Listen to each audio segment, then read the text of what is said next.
now with that bubbly theme, we'd like to welcome you to, of course, Good Morning Sri Lanka. It is a Monday, folks, the 11th of June. Welcome to the program, and my name is Ryan. I'll be joining. We are joined today by one of the good-looking fellows from the Popper.com.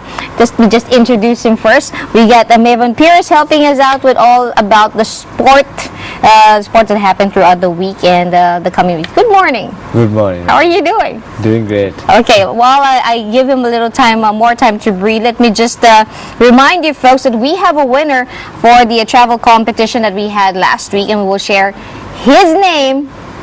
So you know it's a guy. If you send us a picture and a little description of your vacation that you had around the country and you're a guy, might be you, just before we end the show. And also, we got a new segment, we got a new competition this week, and what's up for grabs? It's a spa voucher courtesy of Serenity Spa. So that's a spa voucher courtesy of the Serenity Spa, and it's all about wellness and alternative healing techniques or procedures or programs. So if you have a very special say alternative way of making yourself feel better, it could be a kitchen cure for colds or cough, or a home remedy that we don't know about, and you know that it's very effective. Well, send it to us, and who knows, you might just be the lucky winner of the spa voucher courtesy of Serenity Spa.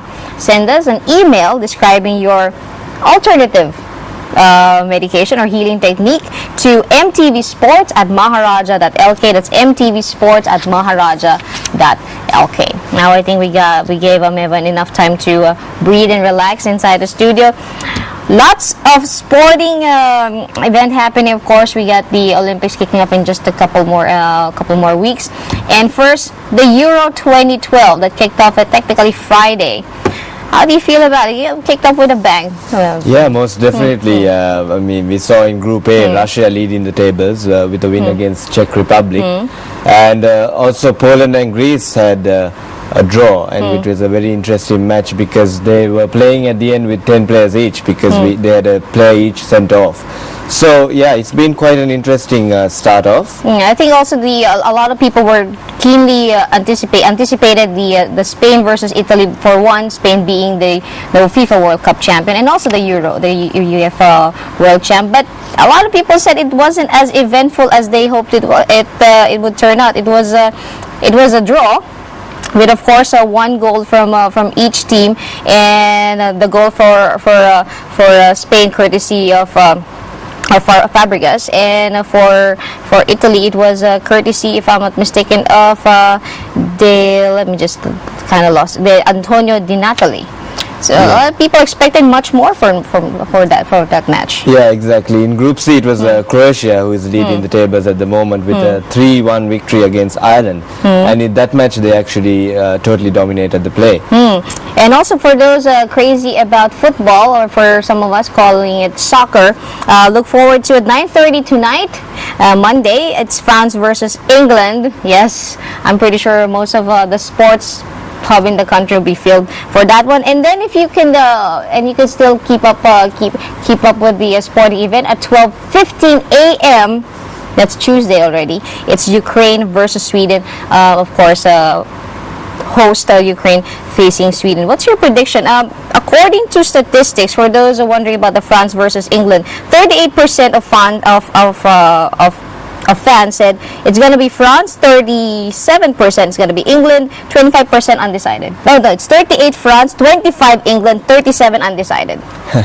Okay, we've got to see that match because it'll be an interesting game. But who knows? Soccer is always an unpredictable game, so let's see the Interesting, outcome. you call it soccer. Yeah, I call it soccer. So we got a lot more, Maven, but first we have a little clip to show you about the Euro 2012. So folks, sit back, relax. We'll bring you more. I'll be giving you the sporting events that's happening on GMSL. And here we go with a little look at the Euro 2012. And there you go, a little look at the Euro 2012 Cup, of course, kicking off, and with Poland and Ukraine jointly hosting the competition. So just to remind everyone, 9:30 this evening, it's going to be France versus England, with a lot of people saying it's going to be France, just in case. and it's going to be at 12:15 a.m. It's going to be Ukraine versus Sweden. Now, I asked Pastor Maven to put him in the spot earlier. Do you watch boxing? Because if you've also been following the sporting event of this weekend, besides the Euro Cup, the Euro 2012, it was also the WBA welterweight match between Manny Pacquiao, who is considered pound per pound the best boxer there is, and Timothy Bradley. It ended in a split decision with Jerry Roth scoring it 7-5, 115-130 in favor of Pacquiao, while C.J. Ross and Duan Ford scoring at the same time 7-5 with 115-113, but giving it to Timothy Bradley. And the interesting thing about this is because the whole thing just exploded with people saying it was an outrageous decision. Oscar De La Hoya saying it was a shameful that Bradley should have given the belt and announced victory to Pacquiao. Even Britney Spears tweeted about it, saying that he is the best. Miley Cyrus, Justin Timberlake saying that he just lost it for boxing after that match yesterday. So that's a rematch is called, and hopefully it will happen soon. But before we talk more about boxing, we have the one and only Mr. Brian Thomas online. Hello, Brian. He's Mevan will be. Don't worry, folks. Mevan will be the one just taking care of this one. Brian. Hi. Good morning. Good morning. Good morning. How are you doing? Not too bad at all. Not too bad at all. It's great to be back again. Yes, we have of course Mevan Pierce from thepopper.com, who's going to be talking to you more critically about cricket, if I'm not mistaken. Lovely to have you on the show, sir. We actually want to, straight away get to the topic. Sri Lankan cricket fans, which is almost the entire country, were very happy that we came back after our first loss to Pakistan on Thursday. We came back strong on Saturday with a win. What do you think? What's your take on these two one-day matches against Pakistan? Well, I suppose the first game we got it a little bit wrong. In fact, it was overcast conditions. There was more bounce of the wicket. And I think Pakistan, no doubt, has the best bowling attack in world cricket. And they really exploited the given situations. There was so much lateral movement. Because you do have Umar Gul, who's very quick, very deceptive. And also, I think Mohammad Sami played a huge part in that demolition of Sri Lanka's batting, undone for 135 in the first game. And I thought Pakistan had a very good win, winning that game by 6 wickets. But I think all credit must go to Sri Lanka for coming back so strongly in the second game, isn't it? I mean, a few things were put right by the think tank. The one thing they did was to organize the batting order in such a way that premier batsman Jayawardene will hold forth by batting at number 5. And they pushed up Upul Karanga to open the innings with Chandimal batting at number 4. That made a difference, 280 for 4 wickets. And I think the beauty of the whole thing is the way that Dilshan planned his innings. I mean, he did not go after the bowling like what he usually does. He planned himself very well. He made 119 runs, stayed there for 210 minutes, executed 1 6 and 11 4. So the batting clicked for Sri Lanka. And remember that wonderful contribution by Mahela Jayawardene, 53 in just 45 deliveries, made an impact. And Tisira Perera, what a game he had, made 24 with in only 14 deliveries, 2 4s and 2 huge 6s. I mean, got Sri Lanka going. I think that was the main thing for them to have got a beautiful score of 280. And they did not give wickets to Saeed Ajmal. Ajmal, the premier spinner in world cricket, just had only 1 wicket. I think that was the difference. And of course, we can't forget Tisara Perera. He came up in the order ahead of Angelo Matthews and Lahiru Tirimane and put a very quick 24. But most importantly, in the bowling department, he took 6 wickets for 44. And he's trying to be a good support for bowlers like Lasith Malinga and Kulasekara. What do you think of his future prospects in the team?